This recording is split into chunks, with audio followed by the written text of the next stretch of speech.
नमस्कार. महाराष्ट्र योजना कॉर्नरमध्ये आपल्या सर्वांचे स्वागत आहे. आजच्या आपल्या व्हिडिओच्या माध्यमातून आपण बघणार आहोत की दिव्यांग व्यक्तींसाठी धर्मवीर आनंद दिघे घरकुल योजना जाहीर. धर्मवीर आनंद दिघे घरकुल योजना ही महाराष्ट्राचे उपमुख्यमंत्री अजित पवार यांनी जाहीर केलेली योजना आहे. याची सुरुवात 27 जून 2024 रोजी 2024 व 2025 या वर्षी पूर्वीने अर्थसंकल्प सादर करून करण्यात आली आहे.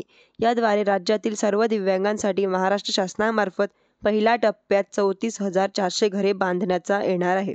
धर्मवीर आनंद दिघे घरकुल योजनेच्या माध्यमातून महाराष्ट्र शासन व पात्र अपंग लाभार्थ्यांना त्यांच्या मूलभूत गरजा पूर्ण करण्यासाठी आणि त्यांचे जीवनमान उंचावण्यासाठी मूलभूत घरे उपलब्ध करून देणे येईल अशी त्यांनी माहिती सांगितली आहे. त्यामुळे दिव्यांगांना स्वावलंबी आणि सक्षम बनवणे हे सरकारचे उद्दिष्ट आहे. महाराष्ट्र शासनाचा धर्मवीर आनंद दिघे घरकुल योजनेचा मुख्य उद्देश सर्व दिव्यांग व्यक्ती आर्थिक भार कमी करताना मूलभूत गरजा असलेले घर उपलब्ध करून देणे हा आहे.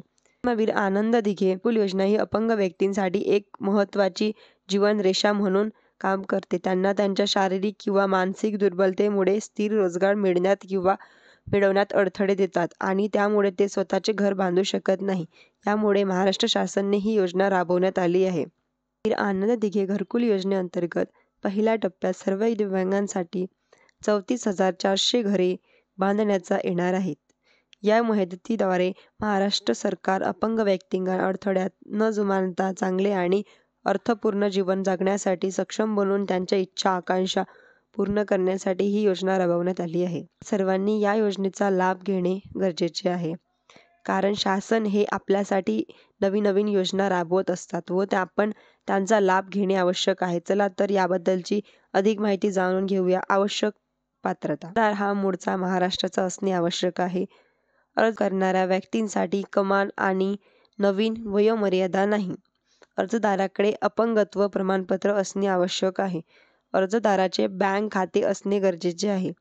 अर्जदाराचे उत्पन्न 48,000 रुपयापेक्षा जास्त नसावे. कुठल्याही घरकुलच्या योजनेचा लाभ घेतलेला नसावा. स्वरूपातील सार्वत्रिक दारिद्र्य नाहीसा करणं, शाश्वत विकास ध्येय साध्य करणं मानस राज्य सरकारनं जाहीर केला आहे. संजय गांधी निराधार अनुदान योजना, श्रावणबाळ सेवा, राज्य निवृत्ती वेतन योजनेतून आता दरमहा 1,000 ऐवजी 1,500 रुपये अर्थसहाय्य दिलं जाईल. दिव्यांगांना व्यक्तींसाठी धर्मवीर आनंद दिघे घरकुल योजना सरकारनं जाहीर केलेली आहे. त्यात पहिल्या टप्प्यात 34,400 घरं बांधली जाणार आहे.